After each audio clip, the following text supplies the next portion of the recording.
Throughout the Spielman and Zimmer era of Minnesota Vikings football, the one major cause for concern for team building was the offensive line.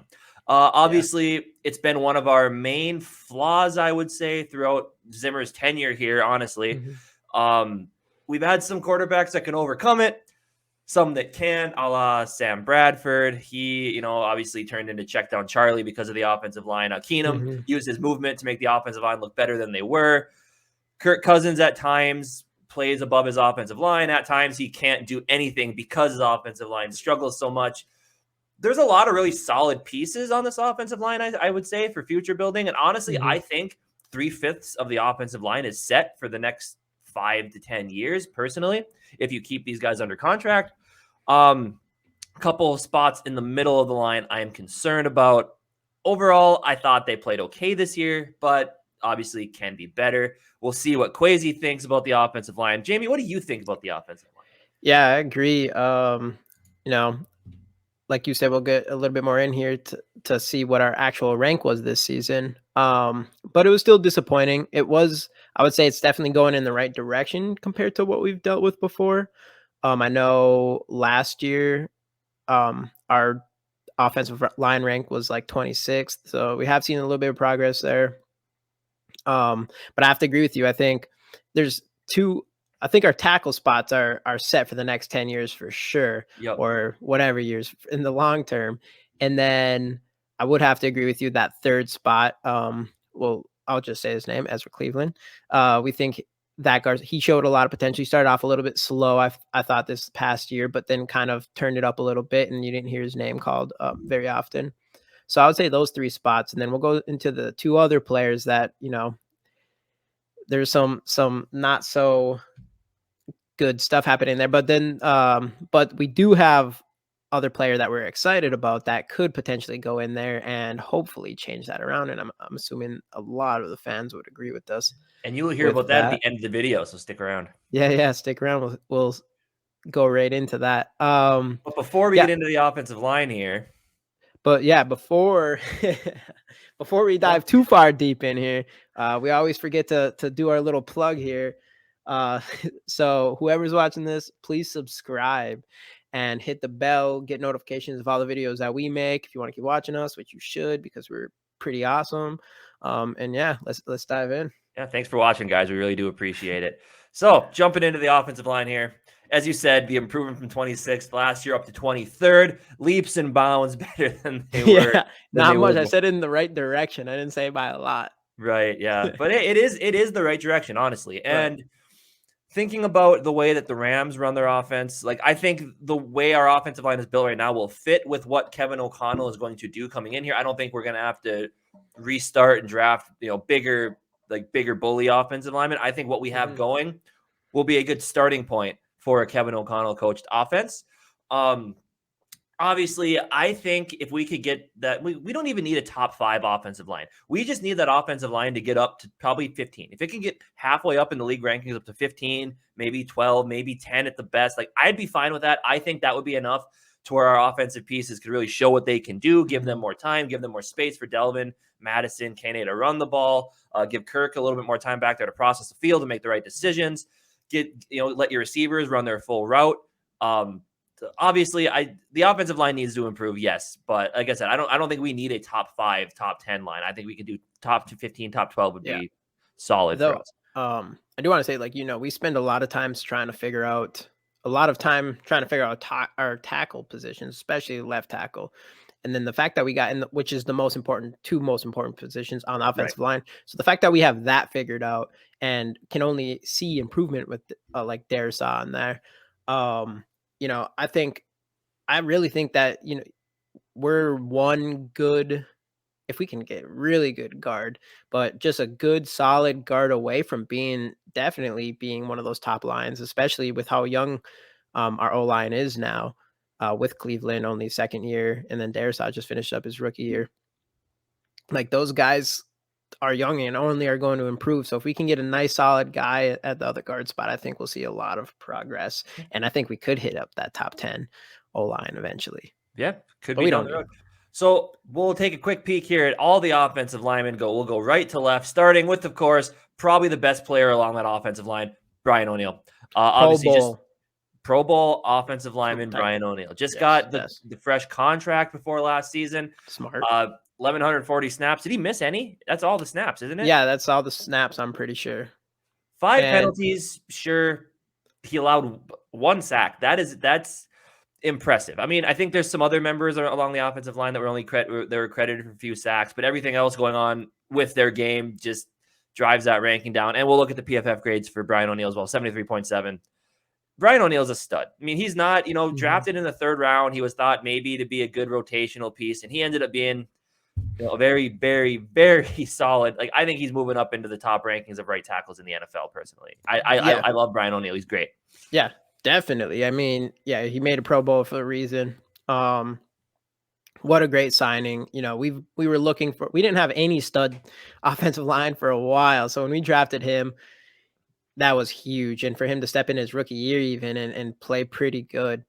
But yeah, I mean, we're pretty lucky to have this guy, and I think it's really nice to have him so he can, help Darrisaw get better, and even Cleveland, because they both have that kind of athleticism and all that good stuff. So definitely. But I was thinking, for each one of these, let's say we give a grade as we go. Okay, sounds good.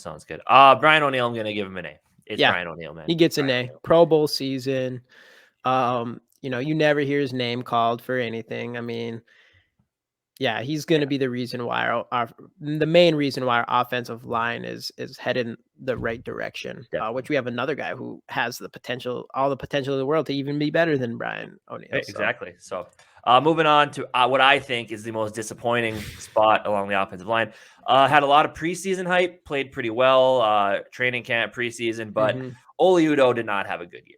I'm sorry. He started out hot, started out being pretty solid, but then I think once teams figured out his weaknesses, and he's one I was talking about. You see the 1 sack there, right? Like you see that by itself, you think he's pretty solid. Yeah. Those penalties, man. 16 penalties. Holding, false starts. Holding was his main thing, It's just, you might as well call him Holdy Udoh, because it's just, oh my goodness, the holding calls on him, man. It was pathetic.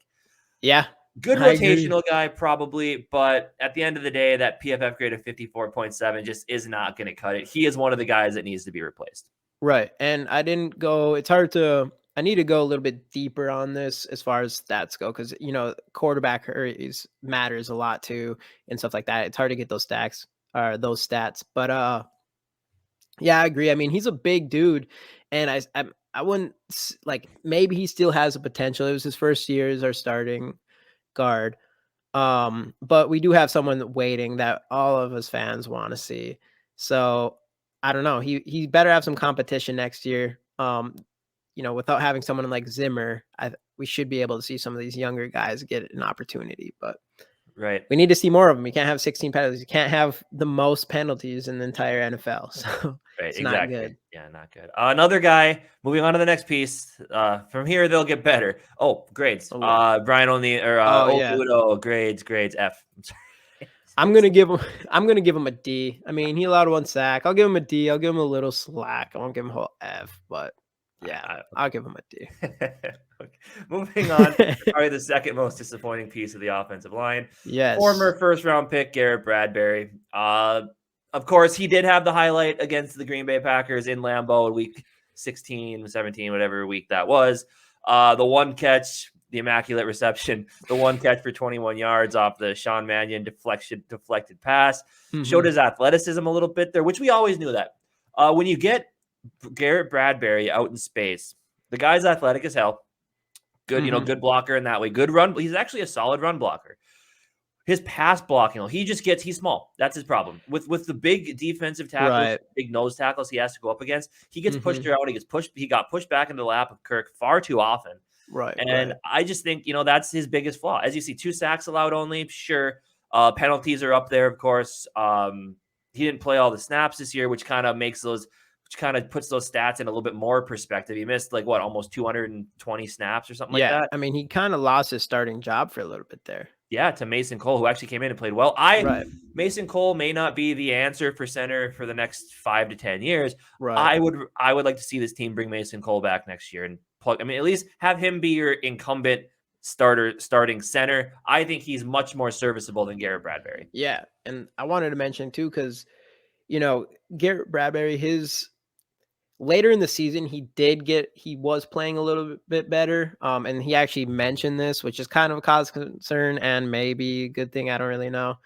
But that he wasn't, almost like he really wasn't trying that hard. And then until he got sent to the bench, and then all of a sudden, that fire lit under his ass. Oh shit. Yeah. Yeah, so he said that. And so that's like, I mean, why are you not trying? Like, come on, our offense, everybody's talking shit about our offensive line. You should be Right. going hard. So I don't like that, but I do like that maybe he did light a fire under his ass, and maybe he will go in this offseason trying to be better, because he has to know now that his job is not like, No. there's actually probably a good chance he's not our starting center next Right. season. So Yeah. But yeah, grades. Just because of the one catch, I'll give him a D. yeah, I have him as a D as well. The one catch was awesome, but the rest of his play, I mean, he didn't, he lost starting job pretty much. And I don't know, man. Like you said, he just gets pushed around in the middle too much. Yeah. But we'll see. And Definitely. and he's a first round pick, and he was supposed to be like the next good center coming into the draft and stuff, and it hasn't worked out. Right, for sure. But all right, and moving on up now. As we said, things get better from here. Ezra Cleveland, was he a third or second round pick 2 years ago? Late second, I believe. Late second round pick. Obviously drafted as a left tackle. Moved Also into played every left snap. guard last year. With Riley Reef was obviously our starting left tackle. To get onto the field, they put him at guard, and I thought he, like you said, he maybe started off a little slow. He's, again, for a guard, he's not like that big, like, hefty guy you're looking for. He's a lot like Bradbury in the movement element. He moves. He's a good mover. That's why Right. everybody thought in this scheme, in Zimmer's scheme, and maybe even in O'Connell's scheme, he'd make a good tackle. But I thought he played solid at guard. Again, another guy didn't miss a snap. 3 penalties, 1 sack only, and a 68.5 PFF grade. Is very solid. I like Ezra Cleveland. I think he's going to be a solid piece for this offensive line for years to come. Yeah, I mean, we just switched him to guard. He didn't get a bunch of playing time in his rookie year. He had and he showed flashes his rookie year too. So he came in and I mean, he played pretty solid, and he can only grow and get better. It's like his first year as a starter. So we have that potential there. He could end up turning into a great guard for all we know. So I think next year it'll be the year to keep an eye on him and to see where he's at, because that will show a lot to see what his future with us will be.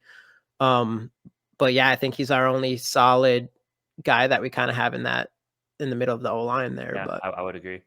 Good again, great run blocker. Pass blocking could use some work, maybe some anchor work, but overall, I think he played solid. Grading wise, I don't think you can quite give him an A, but I think you give him a high B, B plus. I'll give him a B plus. see, I'll give him a C plus. So I still think there's a lot to improve. I mean, expectation wise, second year, but he was a full-time starter. And if I was to compare him to, the A's and the B's of the guards, I probably wouldn't put him up with those guys yet. But I definitely think he has the potential to do that. Yeah. So we'll see. We'll see down the road. But I think, again, just a piece is going to be there for the offensive line next year. Yeah. Now, finally, left tackle after his first season, rookie last year, Christian Darrisaw. Obviously, the draft day, we were 1 pick behind being able to draft Rashawn Slater. Who knows if that was the plan initially anyway. We ended up trading down, which netted us. We were able to get him, and it netted us 2/3, which we spent on a guy we will talk about a little bit later here, as well as potential quarterback if he could ever see the field in Kellen Mond. And we were still able to get our guy after trading down 9 to 10 spots. I don't remember exactly what pick we got him at. I thought after he came back from his groin injury, very solid season. Obviously played about half the snaps, little over half the snaps total for offensive linemen. 3 penalties at the 5 sacks and a 71.9 grade. One of the top rookie tackles in the league last year. I thought he played really well when he finally got back from the injury. I mean, obviously, I think he went out again with an injury at some point, missed a game, but the injury is concerning, groin, especially for being an offensive lineman. But when he actually got on the field, I thought he played very well for being a rookie. Yeah. Yeah, I think he did a fantastic job. I think I wanted to say that. So that trade was super beast. I think trading back for 10 or trading to go back 10 picks and then getting those extra picks to get Christian Darrisaw was awesome. I actually watched, I think it was ESPN or maybe it was Bleacher Report. They just did a redraft or whatever, redrafting the 2021 draft. And I think they had him going like 12, or I think to San Diego, or no, I guess it'd be LA Chargers now instead of us, because they had obviously Slater going up higher than that. Yeah, because Slater ended up being a Pro Bowl tackle. But I think we did find our guy though at left tackle, and man, he definitely he was injured and he didn't have a lot of training camp and preseason time and stuff like that. So I think we can only see him get better, and he stepped in and did a fantastic job. He did have 5 sacks, but he's at the left tackle. You're going up against the best defensive lineman in the entire world. So, that's going to happen when you're that young, and then PFF grade of 71.9 is extremely solid, especially for your rookie year. So what do you think for Neds? Because he's a rookie with the injuries and with some of the struggles that he had, obviously growing pains, whatever. I think a B is a very solid ranking for the rookie season for Christian Darrisaw. I'll give him a B. Yeah, I'll give him a B as well. I'm hoping for an A next year though. Yeah, gotta be honest. Yep, B plus both the A. tackle spots. Yeah, definitely. Yeah. So with the guard spots we were talking about, obviously the trade for Christian, the trade of draft picks that netted us the picks and Christian Darrisaw was, of course, Wyatt Davis. Never saw the field under Mike Zimmer. Obviously coming out of school without that, he had a knee injury. Without that, he was touted as a first-round pick, surefire starting offensive guard in the NFL. You got to think he didn't lose any of that talent. You got to think part of the issue was the fact the Spielman-Zimmer fiasco we won't even get into right now. But I think Wyatt Davis needs a shot. I think Wyatt Davis is going to be a very good guard, maybe great guard if we ever see him on the field. I hope the next coach comes in and gives him the time of day, and I think that's going to happen. He needs to play more.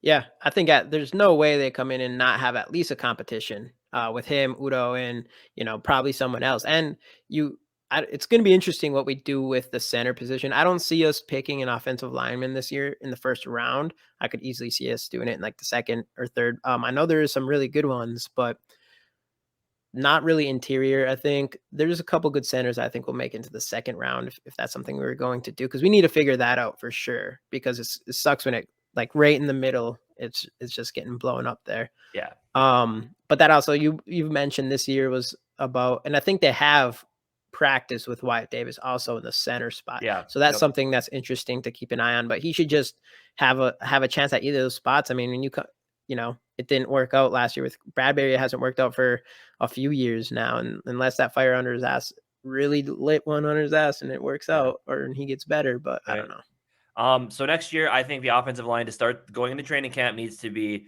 Christian Darrisaw, Ezra Cleveland, Mason Cole, or rookie TBD, if that's the way we decide to go, Wyatt Davis, and then Brian O'Neill. I think that needs to be your starting. I mean, and honestly, even if we do draft a rookie, I think Mason Cole should come back and still get that incumbent starting spot at center. Right. Yeah, I agree. That's what we were hoping for. That's kind of what we were hoping for, all through during the season, during last offseason, was for the offensive line to look more like that. But yeah, we'll have to see. I don't really know. I haven't really checked too much to see what the interior line looks like. Linemen look like there's in free agency. Couple guys that are.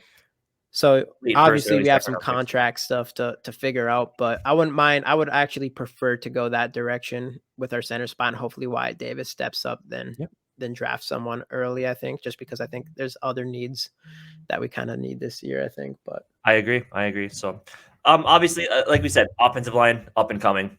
I'm happy with it. Yeah. All right. Yep. So that being said, that is our review on the Minnesota Vikings offensive line play for the 2021 season. Give the video a like if you enjoyed it. Let us know your thoughts down in the comments on all the offensive linemen, what you think this offensive line is going to look like next year. Let us know all of that, as I said, down in the comment section. If you want to check out some other videos of ours, they'll be linked right up here for you, other player reviews. And also, don't forget to subscribe to the channel, most importantly.